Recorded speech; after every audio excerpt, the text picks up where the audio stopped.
ฏิบัติการโยธาរបស់សហរដ្ឋអាមេរិកកាន់តែរីករាលដាលខ្លាំងថែមទៀតហើយដែលសហរដ្ឋអាមេរិកបានបើកការវាយប្រហារទៅលើអ៊ីរ៉ង់នៅម៉ោងរំលងអាធ្រាត្រចូលថ្ងៃច័ន្ទទី13កក្កដានេះដែលសហរដ្ឋអាមេរិកប្រកាសថាជាការវាយដើម្បីបង្ក្រាបអនុភាពយោធារបស់អ៊ីរ៉ង់ដែលបំពានផ្លូវទឹកអន្តរជាតិនៃច្រកសមុទ្រហូមូសអនុសេនីយ៍ឯកទឹមហាគីមអ្នកនាំពាក្យសម្រាប់ទីបញ្ជាការកងទ័ពសហរដ្ឋអាមេរិកឈរជើងនៅតំបន់មជ្ឈិមបូព៌ាបានដកស្រង់សម្ដីផ្សាយដោយ The New York Times កាសែតរបស់សហរដ្ឋអាមេរិកព្រឹកថ្ងៃច័ន្ទទី13កក្កដានេះបានឲ្យដឹងថាកងឆ្មាំបដិវត្តអ៊ីស្លាមអ៊ីរ៉ង់បានបើកការវាយប្រហារជាថ្មីម្ដងទៀតទៅលើកប៉ាល់ទាំងឡាយណាដែលព្យាយាមឆ្ពោះទៅច្រកសមុទ្រហូមូសមិនតែប៉ុណ្ណោះអ៊ីរ៉ង់បានបើកការវាយប្រហារទៅលើមូលដ្ឋានទ័ពរបស់សហរដ្ឋអាមេរិកនៅតំបន់មជ្ឈិមបូព៌ាគឺពង្រីកការវាយប្រហារទៅលើប្រទេសនៅតំបន់ឈូងសមុទ្រនេះគឺចំនួន6ទៅ7ប្រទេសហើយមកដល់ពេលនេះសូម្បីតែប្រទេសអូម៉ង់ដែលជាអ្នកកំពុងសម្របសម្រួលការចរចារបស់អាមេរិកនិងអ៊ីរ៉ង់ក៏រងការវាយប្រហារផងដែរមូលហេតុដែលអ៊ីរ៉ង់បើកការវាយប្រហារទៅលើប្រទេសទាំងនោះដោយសារតែប្រទេសទាំងនោះមានមូលដ្ឋានទ័ពរបស់សហរដ្ឋអាមេរិកស្ថិតនៅប្រទេសបារ៉ែនប្រទេសគុយវ៉ែតប្រទេសហ្សូកដានីប្រទេសកាតាប្រទេសអារ៉ាប់រួមប្រទេសអូម៉ង់ហើយប្រទេសអារ៉ាប៊ីសាអូឌីតនេះក៏ត្រូវប្រឈមនឹងការវាយប្រហារពីសំណាក់មីស៊ីលនិងដ្រូនរបស់អ៊ីរ៉ង់ផងដែរប៉ុន្តែប្រទេសទាំងនោះបានប្រកាសថាខ្លួនគេបានបើកការបាញ់ស្ទាក់ដ្រូននិងមីស៊ីលរបស់អ៊ីរ៉ង់ភាគច្រើនបំផុតប្រទេសទាំងនោះកំពុងតែធ្វើសេចក្តីថ្លែងការណ៍រួមថាតើត្រូវមានវិធានការឆ្លើយតបនឹងអ៊ីរ៉ង់ដោយរបៀបណាប្រទេសខ្លះក្នុងប្រទេសមួយចំនួនក្នុងចំនួនប្រទេសទាំងអស់នោះបានប្រកាសថាពួកគេប្រហែលជានឹងសម្រេចបាញ់មីស៊ីលចូលទៅប្រទេសអ៊ីរ៉ង់វិញហើយមើលទៅបើអ៊ីរ៉ង់មិនព្រមបែងចែកឲ្យច្បាស់រវាងចំនួនរវាងសហរដ្ឋអាមេរិកនិងអ៊ីរ៉ង់ខ្លួនឯងនោះអ្វីដែលសំខាន់គឺថាប្រទេសទាំងអស់នោះដែលរងការវាយប្រហារពីសំណាក់អ៊ីរ៉ង់ពួកគេចោទប្រកាន់អ៊ីរ៉ង់ថាបានបាញ់មីស៊ីលមិនត្រឹមតែដាក់គោលដៅទៅលើមូលដ្ឋានទ័ពរបស់សហរដ្ឋអាមេរិកនោះទេគឺវាយប្រហារទៅលើហេដ្ឋារចនាសម្ព័ន្ធស៊ីវិលនិងថាមពលរបស់ប្រទេសពួកគេពួកគេចង់ផ្ដួចផ្ដើមគំនិតវាយសងសឹកទៅលើប្រទេសអ៊ីរ៉ង់វិញអ្នកការទូតព្រមានថាបើប្រទេសទាំងនោះបើកការវាយប្រហារសងសឹកទៅលើអ៊ីរ៉ង់ដឹងខ្លួនឯងច្បាស់ថាមិត្តខ្លាយជាសត្រូវពីពេញតំបន់អារ៉ាប់ហើយនៅពេលនេះយ៉ាងណាសហរដ្ឋអាមេរិកដែលប្រតិកម្មដែលអ៊ីរ៉ង់ប្រកាសបិទច្រកសមុទ្រហូមូសវាយប្រហារទៅលើកប៉ាល់ដែលព្យាយាមចូលច្រកសមុទ្រហូមូសត្រូវរងការវាយប្រហារប្រតិកម្មដែលអ៊ីរ៉ង់បាញ់ប្រហារទៅលើមូលដ្ឋានទ័ពរបស់ខ្លួននៅតំបន់ឈូងសមុទ្រនោះឥឡូវនេះបើយោងតាមអ្នកនាំពាក្យទីបញ្ជាការកណ្ដាលកងទ័ពសហរដ្ឋអាមេរិកនៅតំបន់មជ្ឈិមបូព៌ាអនុសេនីយ៍ឯកទឹមហាគីមបានបញ្ជាក់ថាកងយន្តហោះចម្បាំងរបស់សហរដ្ឋអាមេរិកបានបាញ់ទម្លាក់មីស៊ីលរបស់អ៊ីរ៉ង់ដ្រូនរបស់អ៊ីរ៉ង់ដែលព្យាយាមវាយប្រហារទៅលើទីតាំងជាច្រើននៃបណ្ដាប្រទេសនៅតំបន់ឈូងសមុទ្រពាក់មិនតែប៉ុណ្ណោះសហរដ្ឋអាមេរិកបានបើកការវាយប្រហាររលកថ្មីថែមទៀតគឺម៉ោងរំលងអាធ្រាត្រចូលថ្ងៃច័ន្ទទី13កក្កដាក៏អាមេរិកបើកការវាយប្រហាររាប់រយគោលដៅនៅតំបន់ឆ្នេរសមុទ្រនៃប្រទេសអ៊ីរ៉ង់និងរហូតដល់អាមេរិកប្រើប្រាស់កងយន្តហោះដេញបាញ់កំទេចកាណូតរបស់អ៊ីរ៉ង់ដែលបំពាក់កាំភ្លើងយន្តធ្វើចលនានៅតំបន់ឆ្នេរសមុទ្រនិងតំបន់ច្រកសមុទ្រហូមូសថែមទៀតផង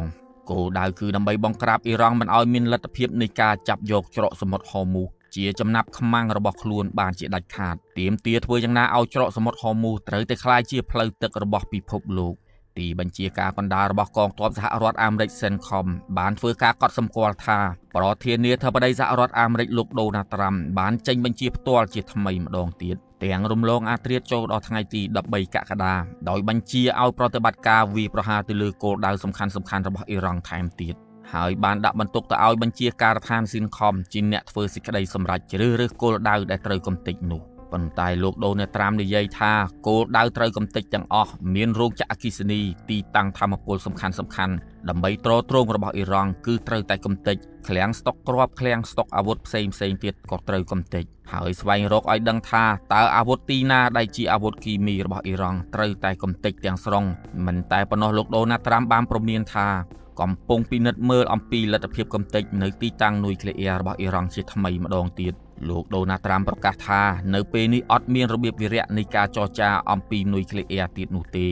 នុយក្លេអ៊ែររបស់អ៊ីរ៉ង់ត្រូវតែកំទេចដោយគ្រាប់បែករបស់សហរដ្ឋអាមេរិកទោះយ៉ាងនេះក្តីពុំដឹងថាសហរដ្ឋអាមេរិកនឹងប្រើប្រាស់ការទម្លាក់គ្រាប់បែកទម្ងន់13តោន14តោនដោយប្រើប្រាស់យន្តហោះទម្លាក់គ្រាប់បែកយុទ្ធសាស្ត្រ B2 Spirit ដោយដំណាក់កាលនៃការវាយប្រហារខែមិថុនាឆ្នាំ2025ឬក៏យ៉ាងណានោះទេតែសហរដ្ឋអាមេរិកត្រៀមយន្តហោះទម្លាក់គ្រាប់បែកយុទ្ធសាស្ត្រ B2 Spirit B1B និង B52 រួចទៅហើយយោងតាមការចុះផ្សាយដោយ The New York Times រលកនៃការវាយប្រហារយ៉ាងខ្លាំងពីសំណាក់កងយន្តហោះចម្បាំងសហរដ្ឋអាមេរិកគឺបើកដេញបាញ់ទូកល្បឿនលឿនដែលបំពាក់ដោយកំភ្លើងយន្តរបស់អ៊ីរ៉ង់រាប់សិបគ្រឿងកំពុងធ្វើចលនានៅតំបន់ឆ្នេរសមុទ្រនៃប្រទេសអ៊ីរ៉ង់និងច្រកសមុទ្រហូមូសគឺកងយន្តហោះចម្បាំងសហរដ្ឋអាមេរិកកំពុងតែតាមកំទេចមិនតែប៉ុណ្ណោះការបាញ់មីស៊ីលចេញពីនាវាចម្បាំងក៏បាញ់ស្រោចទៅតំបន់ភាគខាងត្បូងនិងតំបន់ឆ្នេរសមុទ្រនៃប្រទេសអ៊ីរ៉ង់ផងដែរសហរដ្ឋអាមេរិកបានដាក់ពង្រាយនាវាចម្បាំងជាង20គ្រឿងជាមួយនឹងនាវាផ្ទុកយន្តហោះ USS Abraham Lincoln និង USS George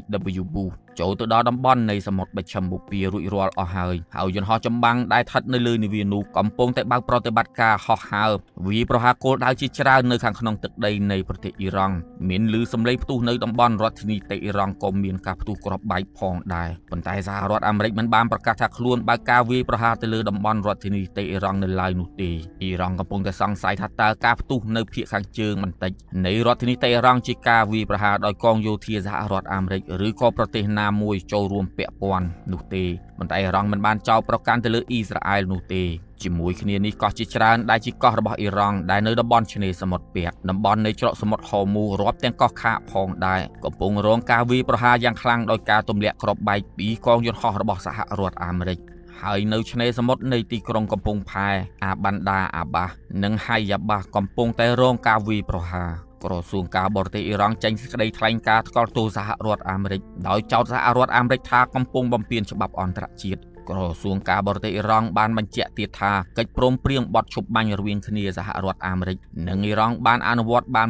25ថ្ងៃឥឡូវនេះវាត្រូវបានរលាយហើយដោយសារតែសហរដ្ឋអាមេរិករំលោភជាមួយនឹងការវាយប្រហារទៅលើហេដ្ឋារចនាសម្ព័ន្ធនៅក្នុងប្រទេសអ៊ីរ៉ង់និងទៅលើកំពង់ផែរបស់អ៊ីរ៉ង់នៅតាមតំបន់ឆ្នេរក្រសួងការបរទេសអ៊ីរ៉ង់បានចោទសហរដ្ឋអាមេរិកថាកំពុងប្រព្រឹត្តឧក្រិដ្ឋកម្មសង្គ្រាមយ៉ាងធ្ងន់ធ្ងរបំផុតក្រសួងការបរទេសអ៊ីរ៉ង់បានចោទទៀតថាកងទ័ពអាមេរិកនិងសម្ព័ន្ធភាពរបស់ខ្លួននៅតំបន់ឈូងសមុទ្រពាក់កំពុងតែអនុវត្តរួមគ្នាការវាយប្រហារដែលអ៊ីរ៉ង់ព្រមានថាអ៊ីរ៉ង់នឹងបើកប្រតិបត្តិការវាយប្រហារបកវិញយ៉ាងទ្រង់ទ្រាយធំបំផុតហើយប្រទេសទាំងនោះត្រូវតែបញ្ឈប់ការជួយសហរដ្ឋអាមេរិកជាបន្ទាន់ជាមួយគ្នានេះដែរក្រសួងការបរទេសអ៊ីរ៉ង់បានអំពាវនាវទៅកាន់ក្រុមប្រឹក្សាសន្តិសុខអង្គការសហប្រជាជាតិឲ្យបើកកិច្ចប្រជុំជាបន្ទាន់ដើម្បីថ្កោលទោសសហរដ្ឋអាមេរិកហើយចោទសហរដ្ឋអាមេរិកថាកំពុងរំលោភច្បាប់អន្តរជាតិដើមចំនៃការវាយប្រហារថ្មីម្ដងទៀតពីសំណាក់សហរដ្ឋអាមេរិកវាយប្រហារទៅលើអ៊ីរ៉ង់ហើយអ៊ីរ៉ង់វាយប្រហារសងសឹកវិញនេះកើតចេញដោយសារតែកងឆ្មាំបដិវត្តអ៊ីរ៉ង់បានបាញ់ទៅលើកប៉ាល់ដឹកប្រេងមួយគ្រឿងដែលដោតទង់ជាតិនៃកោះស៊ីបបណ្ដាលឲ្យនាវិករបស់កប៉ាល់នោះបាត់ខ្លួ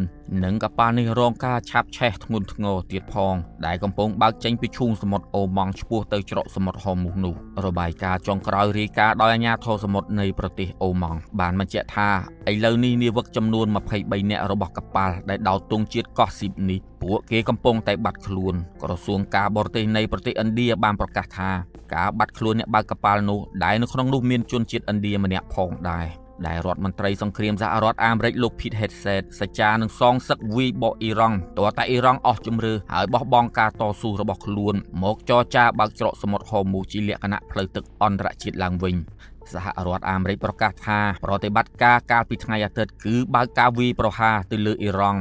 140គោលដៅក្នុងនោះមានទីតាំងស្តុកមីស៊ីលទីតាំងស្តុកដ្រូនឃ្លាំងស្តុកគ្រាប់ប្រព័ន្ធទូរគមនាគមន៍និងទីបញ្ជាការកងឆ្មាំបដិវត្តអ៊ីស្លាមអ៊ីរ៉ង់ក៏រងការវាយប្រហារផងដែរលោកត្រាំបានប្រាប់បណ្ដាញផ្សាយព័ត៌មាន NBC News ថាយើងទម្លាក់គ្រាប់បែកយ៉ាងខ្លាំងទៅលើអ៊ីរ៉ង់គឺរយៈពេល2ថ្ងៃមកហើយយើងទម្លាក់គ្រាប់បែកដើម្បីឲ្យអ៊ីរ៉ង់ទទួលស្គាល់ថាអ៊ីរ៉ង់អត់មានសមត្ថភាពអ្វីក្រៅពីអ៊ីរ៉ង់ត្រូវបើកច្រកសមុទ្រហូមូសឡើងវិញនោះទេព្រមន្ត្រីអ៊ីរ៉ង់និងកងឆ្មាំបដិវត្តអ៊ីរ៉ង់សច្ចាថាករណីច្រកសមុទ្រហូមូសវាមានភាពចម្រូងចម្រាសនិងអត្ថប្រយោជន៍ច្រើនជាងការចរចាអំពីកម្មវិធីនុយក្លេអ៊ែរទៅទៀតដោយសច្ចាថាមិនបណ្ដោយឲ្យច្រកសមុទ្រហូមូសក្លាយទៅជារបស់ពិភពលោកបានជាដាច់ខាតព្រោះវាស្ថិតនៅក្នុងដែនទឹករបស់អ៊ីរ៉ង់យូរលង់ណាស់មកហើយអ៊ីរ៉ង់បានចាប់យកច្រកសមុទ្រហូមូសជាចំណាប់ខ្មាំងរហូតដល់ចាប់ចម្រិតកប៉ាល់ដែលឆ្លងកាត់ច្រកសមុទ្រហូមូសរាប់រយលានដុល្លារទៀតផងគឺក្រោយពីអ៊ីរ៉ង់ប្រតិកម្មនឹងសង្គ្រាមសហរដ្ឋអាមេរិកនៅថ្ងៃទី28កុម្ភៈឆ្នាំ2026នោ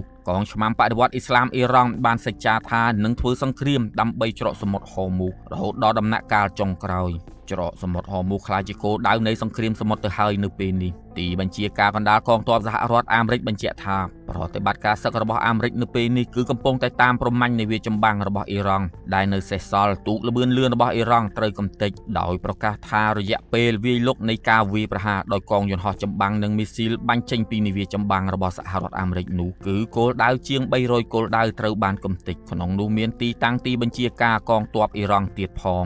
លោកអាបាសអារ៉ាឈីរដ្ឋមន្ត្រីការបរទេសអ៊ីរ៉ង់កំពុងតែតស៊ូប្តឹងយ៉ាងខ្លាំងទៅកាន់ក្រុមប្រឹក្សាអង្គការសហប្រជាជាតិតែអ្នកសង្កេតការណ៍និងអ្នកជំនាញមើលឃើញថាបើសំណុំរឿងច្រកសមុទ្រហូមូសត្រូវឆ្លងកាត់សវនាការជំនុំជម្រះរបស់ក្រុមប្រឹក្សាសន្តិសុខអង្គការសហប្រជាជាតិគេនឹងដឹងថាតើអ៊ីរ៉ង់ត្រូវឆ្លើយដូចម្តេចជាមួយនឹងប្រទេសជាច្រើនដែលមិនគាំទ្រឲ្យអ៊ីរ៉ង់ធ្វើសង្គ្រាមចាប់យកផ្លូវទឹកអន្តរជាតិនេះយ៉ាងណារំពឹងថាមានតែប្រទេសចិននិងប្រទេសរុស្ស៊ីទេដែលនៅពីក្រោយអ៊ីរ៉ង់បើប្រទេសមហាអំណាចទាំងពីរនេះជាសមាជិកអចិន្ត្រៃយ៍ក្រុមប្រឹក្សាសន្តិសុខអង្គការសហប្រជាជាតិប្រើសិទ្ធិវេតូប្រឆាំងនឹងសេចក្តីសម្រេចណាមួយដាក់ទណ្ឌកម្មយោធាទៅលើអ៊ីរ៉ង់នោះគឺសេចក្តីសម្រេចនោះត្រូវតែបរាជ័យសូមជម្រាបថាបើយោងតាមឯកអគ្គរដ្ឋទូតសហរដ្ឋអាមេរិកលោក Mayvell ប្រចាំអង្គការសហប្រជាជាតិបានឲ្យដឹងថាញ៉ាត់ដល់ទៅ113ប្រទេសបានដាក់ទៅក្រុមប្រឹក្សាសន្តិសុខអង្គការសហប្រជាជាតិឲ្យមានវិធានការយោធាទៅលើប្រទេសអ៊ីរ៉ង់ដោយចេញដំណោះស្រាយយោធាផ្អែកតាមមាត្រា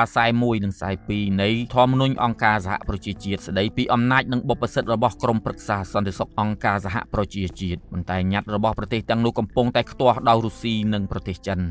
និងរុស្ស៊ីចង់ឃើញការសម្របសម្រួលចែកផលប្រយោជន៍គ្នាជាលក្ខណៈសមាមាត្រនៃផលប្រយោជន៍ផ្លូវទឹកអន្តរជាតិមិនថាឡើយច្រកសមុទ្រហូមូសនោះទេគឺនៅទីណាក៏ដោយក៏ត្រូវតែមានការចូលរួមចំណែកដោយផ្ទាល់របស់ប្រទេសដែលមានអធិភាពជាងតែយោងតាមអ្នកជំនាញច្បាប់កិច្ចការសមុទ្រអន្តរជាតិរបស់អង្គការសហប្រជាជាតិព្រមានថាអ៊ីរ៉ង់កំពុងតែបំពានច្បាប់សមុទ្រអន្តរជាតិហើយបើទោះជាច្រកសមុទ្រហូមូសឆ្លងកាត់ព្រំដែនឆ្នេរសមុទ្រអ៊ីរ៉ង់ក៏ដោយនោះជាការពិតអ៊ីរ៉ង់មិនមានសិទ្ធិក្នុងការគ្រប់គ្រងទាំងស្រុងនោះទេព្រោះច្រកសមុទ្រហូមូសវាពុំមែនកើតចេញដោយកម្លាំងពលកម្មរបស់ប្រជាជនអ៊ីរ៉ង់នោះទេវាកើតចេញពីទំនាញធម្មជាតិតែប៉ុណ្ណោះសូមជម្រាបថាច្រកសមុទ្រហូមូសឆ្លងកាត់ប្រទេសពីរគឺប្រទេសអ៊ីរ៉ង់និងប្រទេសអូម៉ង់ប៉ុន្តែប្រទេសអូម៉ង់មិនបានប្រកាសថាខ្លួនមានកម្មសិទ្ធិក្នុងការចាប់នាវាទាំងឡាយណាដែលឆ្លងកាត់ច្រកសមុទ្រហូមូសនៃដែនទឹករបស់ខ្លួននោះទេហើយក៏មិនបានធ្វើកិច្ចការរដ្ឋបាលឲ្យបង់លុយឆ្លងកាត់ដែរលើកលែងតែអ៊ីរ៉ង់មួយតែប៉ុណ្ណោះដែលបានអនុវត្តតាំងពីកាលមុនផ្ទុះសង្គ្រាម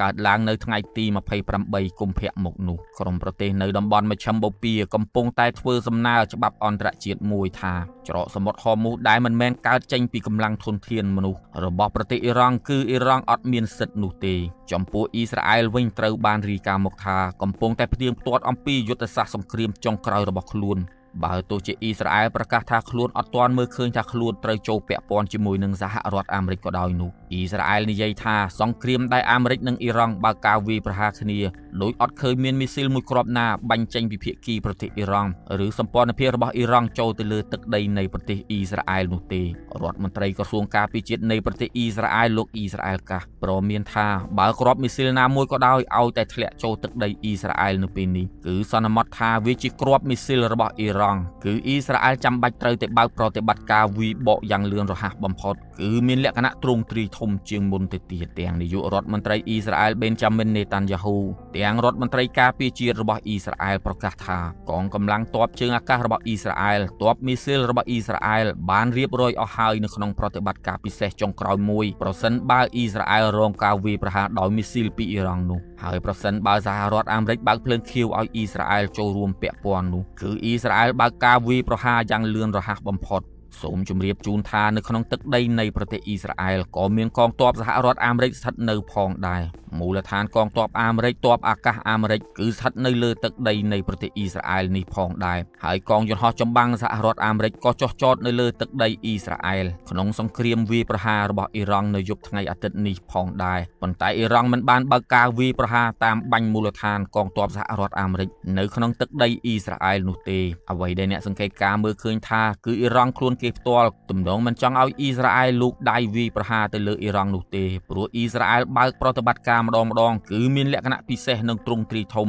ជាងកងទ័ពរបស់សហរដ្ឋអាមេរិកទៅទៀតតែយ៉ាងណានាយករដ្ឋមន្ត្រីអ៊ីស្រាអែលនិងរដ្ឋមន្ត្រីការពារជាតិអ៊ីស្រាអែលកាសព្រមានថាអ៊ីស្រាអែលទំនងនឹងធ្វើបេសកកម្មពិភពលោកដើម្បីវាយបើកច្រកសមុទ្រហូមូសប្រសិនបើអ៊ីស្រាអែលមើលឃើញថាផលប្រយោជន៍របស់ខ្លួនដែលបញ្ចេញនាវាឆ្លងកាត់ច្រកសមុទ្រហូមូសត្រូវបានរាំងខ្ទប់ដោយកងឆ្មាំបដិវត្តន៍អ៊ីស្លាមអ៊ីរ៉ង់នោះគឺអ៊ីស្រាអែលមានហេតុផលក្នុងការលើកទ័ពចូលទៅធ្វើសង្គ្រាមនៅសមុទ្រនៃច្រកសមុទ្រហូមូសសហការជាមួយនឹងសហរដ្ឋអាមេរិកផងដែរប៉ុន្តែនាយករដ្ឋមន្ត្រីអ៊ីស្រាអែលនៅតែរងចាំការបើកភ្លើងខៀវពីលោកដូណាល់ត្រាំតែប៉ុណ្ណោះយ៉ាងណានាយករដ្ឋមន្ត្រីអ៊ីស្រាអែលព្រមានថាអ៊ីស្រាអែលអាចបើកប្រតិបត្តិការវាយប្រហារដោយឯកតោភាគីហើយមិនរងចាំភ្លើងខៀវពីសហរដ្ឋអាមេរិកក៏បានផងដែរបើអ៊ីស្រាអែលមើលឃើញថាអ៊ីស្រាអែលវាយប្រហារទៅលើទីតាំងនុយក្លេអ៊ែររបស់អ៊ីរ៉ង់ជាថ្មីម្ដងទៀតព្រោះអ៊ីស្រាអែលមិនទុកឱកាសឲ្យអ៊ីរ៉ង់មានសិទ្ធិក្នុងការឈ្មោះទៅរកការផលិតអាវុធនុយក្លេអ៊ែរនោះទេអ្នកសង្កេតការព្រមានថាបើអ៊ីស្រាអែលចូលពាក់ព័ន្ធសង្គ្រាមរបស់សហរដ្ឋអាមេរិកវាប្រហារទៅលើអ៊ីរ៉ង់ជាថ្មីម្ដងទៀតនោះ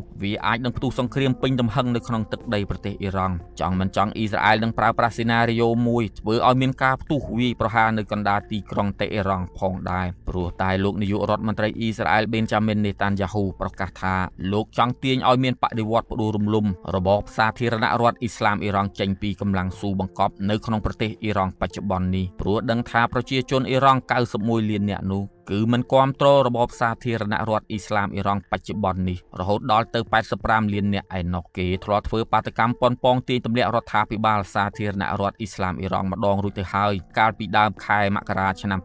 2026ដែលត្រូវបានបង្ក្រាបដោយកងឆ្មាំបដិវត្តន៍អ៊ីស្លាមអ៊ីរ៉ង់បាញ់សម្លាប់រង្គាលដល់ទៅជាង